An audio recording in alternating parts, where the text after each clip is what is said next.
A pesquisa nacional sobre o ambiente educacional no Brasil mostra índices preocupantes para a minoria LGBTQIA+. Segundo o relatório feito pela Associação Brasileira de Lésbicas, Gays, Bissexuais, Travestis e Transsexuais e divulgado em 2016, 73% dos estudantes LGBTQIA+, sofreram agressão verbal devido à orientação sexual. 56% deles foram assediados sexualmente na escola.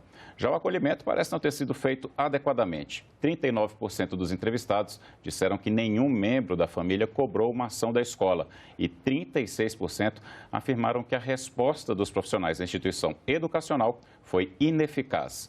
A pesquisa mostra ainda que há mais que o dobro de chances de um aluno LGBTQIA+, deixar a sala de aula do que um aluno heterossexual, o que mostra uma possível relação entre homofobia e evasão escolar. E é sobre este assunto que eu converso agora com Pedro Gustavo Matias, que é um dos voluntários da Casa Rosa, também gestor da Casa Rosa e pesquisador. Ele fez uma pesquisa exatamente sobre esse assunto.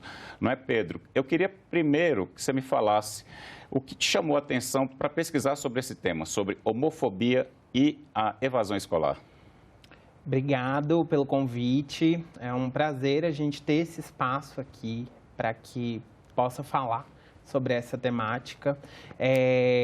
Na universidade, na minha graduação, na Universidade Estadual de Goiás, já foi um tema de estudo a sexualidade e o papel do educador e do professor frente a questões relacionadas à sexualidade na infância e na juventude. E a partir disso foram desenvolvidos outros estudos. E aí, com a minha chegada na Casa Rosa, enquanto voluntário, veio essa necessidade de tentar um pouco entender o que leva à evasão escolar e se uma possível ligação com a LGBTfobia estaria diretamente relacionada a esses casos de evasão, se as possíveis secretarias, os órgãos correspondentes pensam nessa correlação que pode existir. Foi a partir daí que veio a necessidade de pesquisar, de desbravar um pouco mais sobre o assunto, pelos subsídios, inclusive, ofertados por quem chegava até a gente na casa para pedir o apoio, o acolhimento, através dos estudos sociais que a gente realiza. Foi dali que saiu essa lacuna de uma possível pesquisa. Até para ficar claro, a Casa Rosa recebe LGBTQIA+, adulto, né? Mas Isso. A maioria vinha com essa história de abandono, de sofrimento dentro da escola. Exato, foi uma necessidade de avaliar essa história pregressa, o que antecedeu todas as questões que o trouxeram a procurar a Casa Rosa. Então, a partir dali, surgiu um fio condutor para que a gente pudesse pensar, talvez aqui a gente encontre alguma resposta.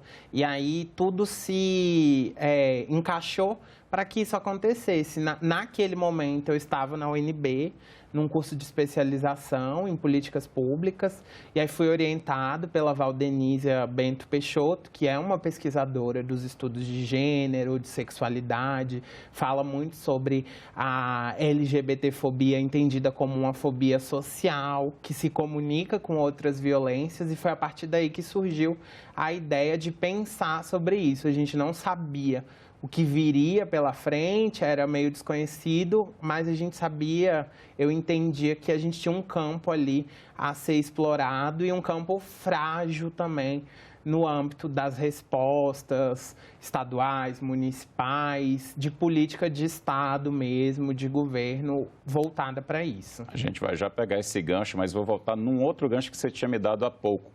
Como são os relatos das pessoas que chegam? O que elas falam? O que acontece na escola com o aluno LGBTQIA+.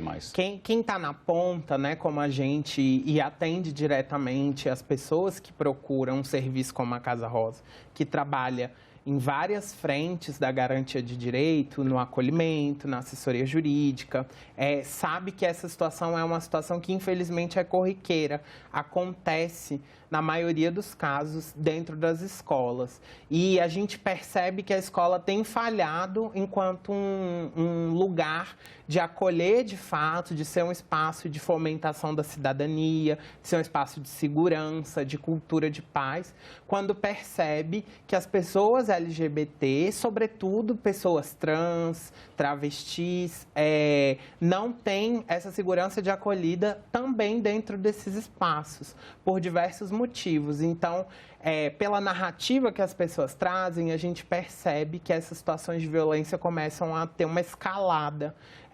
As violências começam na escola, o que possivelmente vai culminar na evasão, mas a violência também acontece dentro de casa. Na violência na escola, inicialmente, mais bullying, agressão física, o que é mais comum? Eu pergunto da percepção que você teve das pessoas que vão à Casa Rosa. Todo tipo de violência, desde a violência física, o bullying, mas também a violência psicológica, o não acesso de fato. O entendimento, por exemplo, de não ter a garantia da utilização de um nome, que a gente entende como nome social, nesses espaços, é lido como uma violência também, porque o nome traz muitos aspectos relacionados ao pertencimento, a processos identitários. Quando a gente vê isso ser cerceado dessas pessoas, esse direito não ser garantido, a gente começa a perceber que, de fato, a escola não tem cumprido o seu papel.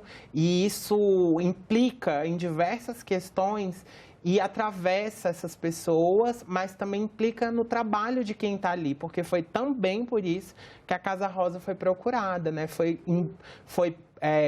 uma busca de alguns gestores, de professoras, querendo alguma resposta que a gente pudesse dar em relação a isso. Nós temos uma estudante trans dentro dessa escola, ela nos procurou pedindo ajuda para utilizar o nome social, a família não autoriza, a gente tem receio de que essa pessoa não fique aqui, pode ocasionar a evasão, mas a gente não sabe como resolver. E aí vieram em busca da gente para dar essa resposta. Então, a pesquisa vem para responder isso também, com as nossas limitações, é claro, né? Sabendo até onde a gente pode ir, mas provocando todas as instâncias para pensar um pouquinho sobre isso. Pedro, você falou de uma coisa e me lembrou muito uma fala, eu creio até que é do Luiz Motti, há uns anos eu vi uma entrevista ele dizendo que uma criança negra, quando sofre racismo, ela vai para casa e a família negra acolhe. Uma criança LGBTQIA+, quando sofre LGBTfobia, ou como a população já conhece mais, a homofobia, ela vai para casa e geralmente ela não é acolhida. Exato. São perdas sucessivas e estudos comprovam, não só os estudos, mas os dados comprovam que essa violência começa na adolescência e, sobretudo, dentro da família. Instituições renomadas sobre a pesquisa e a garantia dos direitos da população LGBT, como a ANTRA, a BGLT, produzem relatórios, já estiveram aqui, inclusive, nesse espaço para poder divulgar e falar sobre o relatório. E esses relatórios trazem esses indícios também de que casos de violência acontecem na adolescência, acontecem durante a infância, e a escola seria um possível lugar de garantia desses direitos. Mas, infelizmente, é o que a pesquisa traz à tona. Talvez não esteja cumprindo com o seu papel. Vamos falar, então, dessa questão do papel da escola. Está faltando treinamento adequado e, nesse ponto, o Ministério da Educação poderia tomar um protagonismo?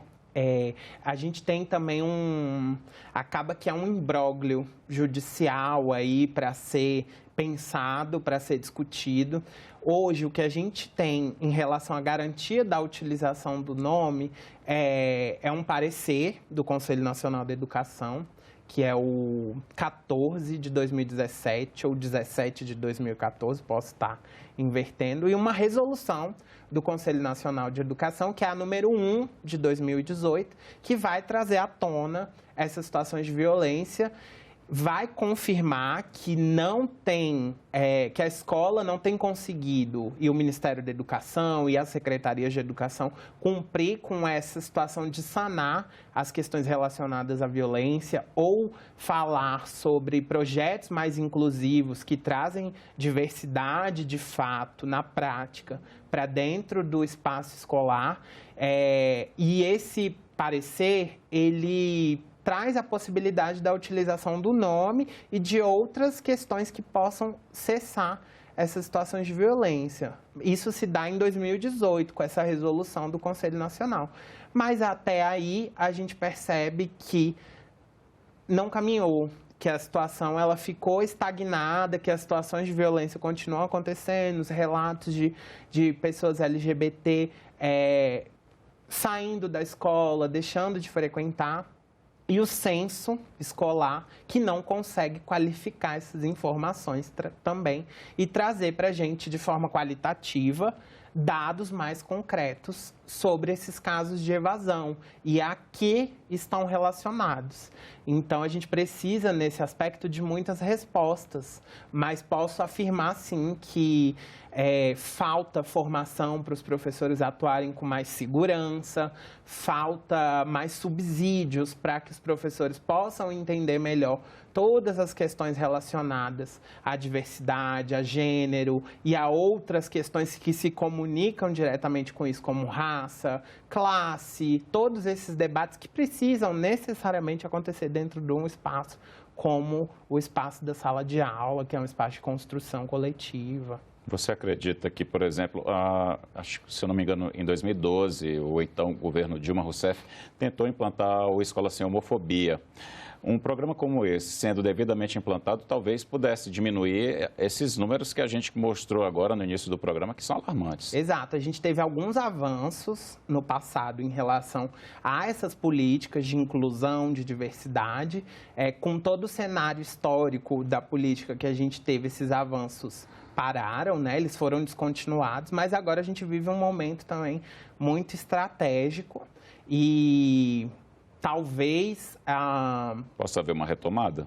Possa haver uma retomada. Então, eu ia dizer que eu me coloco um pouco animado, esperançoso, mas com algum receio para que eu também não me frustre em relação a isso, porque eu sei que a gente tem um caminho bem longo ainda para percorrer quando se fala de garantia de direitos nesse sentido. Mas é um momento estratégico, a gente tem hoje a recomposição de um Conselho Nacional LGBTQIA+, né, que está dentro da Secretaria Nacional. A gente vê a possibilidade de uma articulação interministerial, uma articulação entre conselhos, Conselho Nacional da Educação com o Conselho Nacional LGBTQIA+, se comunicando, pautando essas temáticas, com a expectativa de que isso vá acontecer, porque é uma questão que vai muito além do âmbito da educação. Envolve educação, assistência social, segurança pública. Então, essa articulação necessariamente precisa acontecer para que a gente possa garantir esses espaços de segurança para essas pessoas. Pedro, deixa eu te perguntar, você fez uma pesquisa sobre esse tema, uma pesquisa aprofundada. O que mais te chamou a atenção e o que mais te surpreendeu? O que mais me chama a atenção, um instrumento exploratório da pesquisa foi justamente navegar pelas informações que são públicas no âmbito do Distrito Federal, da Secretaria de Educação.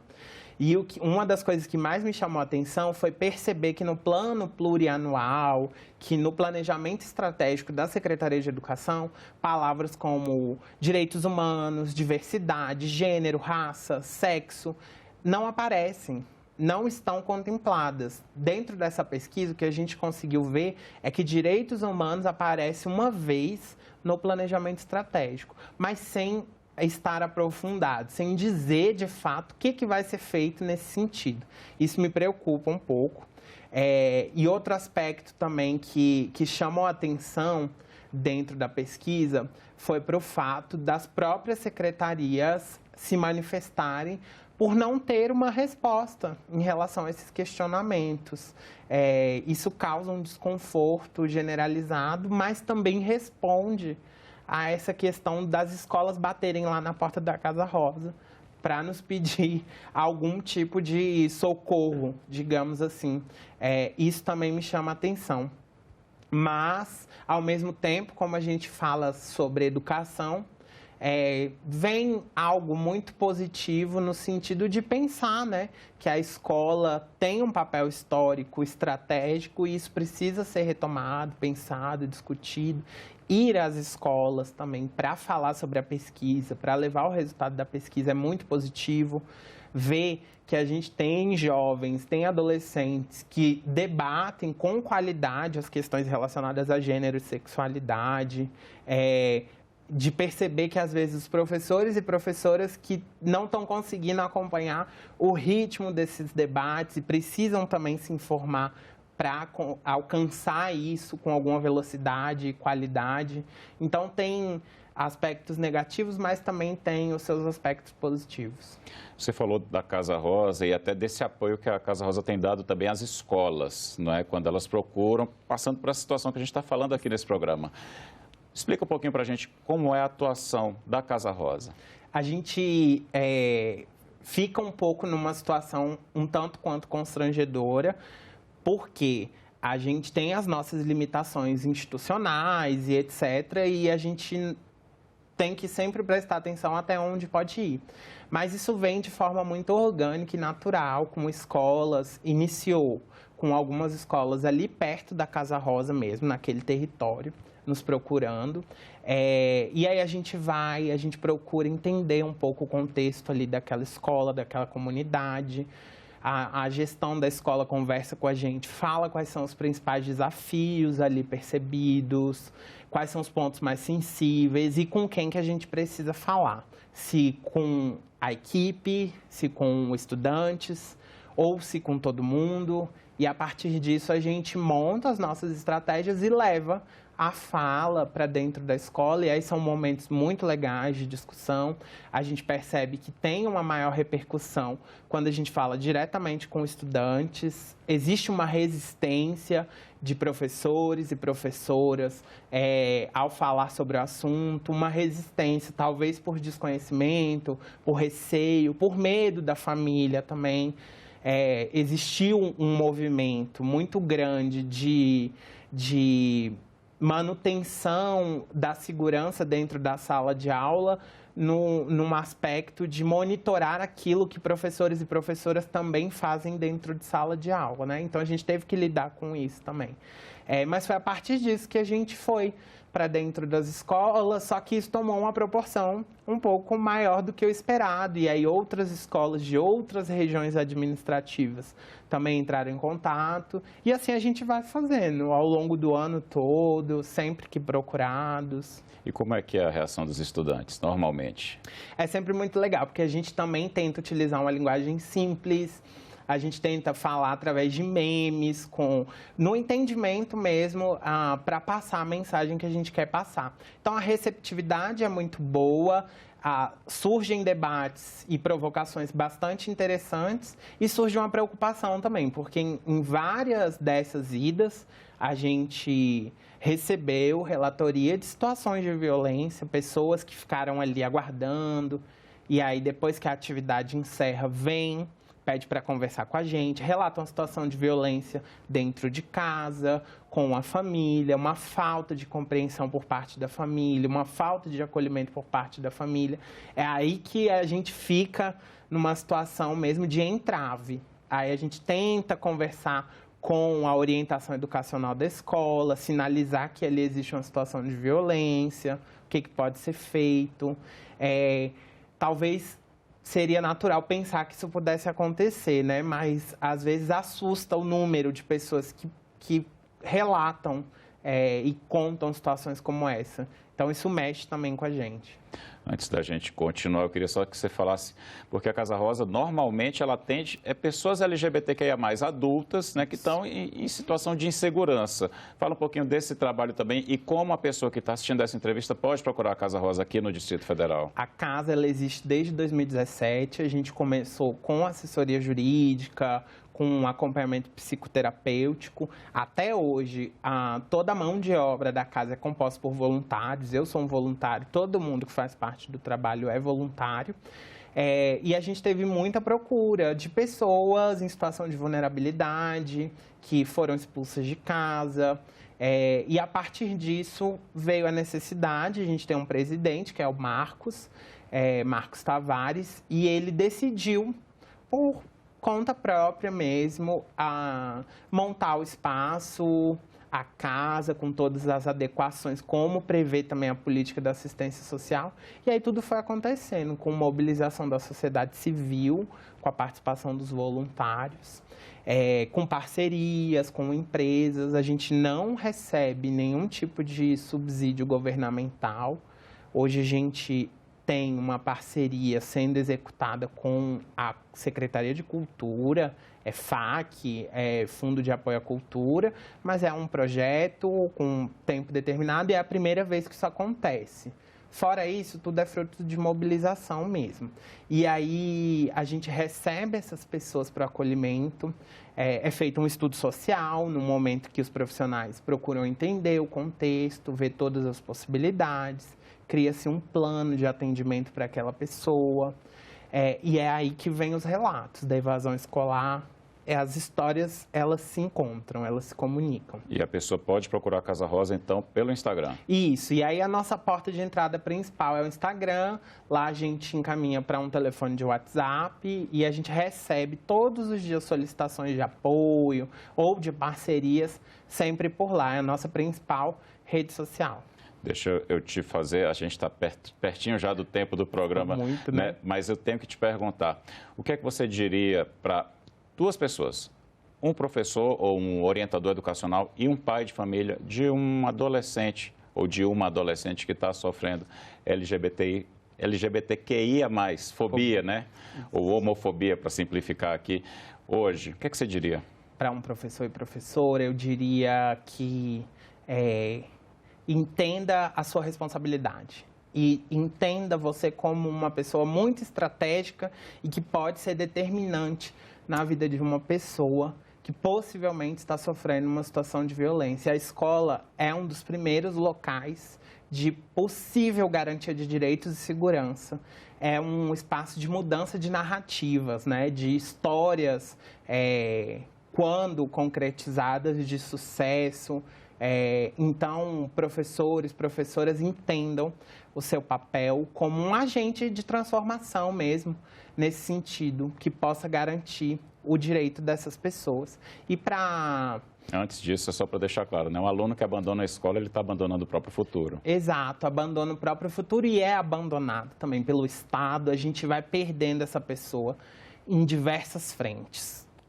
Com toda a nossa organização social, a gente não dá conta, né, de estar ali com aquela pessoa e a gente vai perdendo essa pessoa. Eu entendo dessa forma. E para o pai ou a mãe? Para o pai, a mãe, a pessoa de referência, você é um espaço de acolhimento. A família é, em geral, a nossa primeira referência, a nossa maior referência e deveria ser referência de cuidado, de segurança, de acolhimento. Procure ter empatia e traga para perto para exercer esse papel de amor, de afeto. Por mais que você não entenda, por mais que você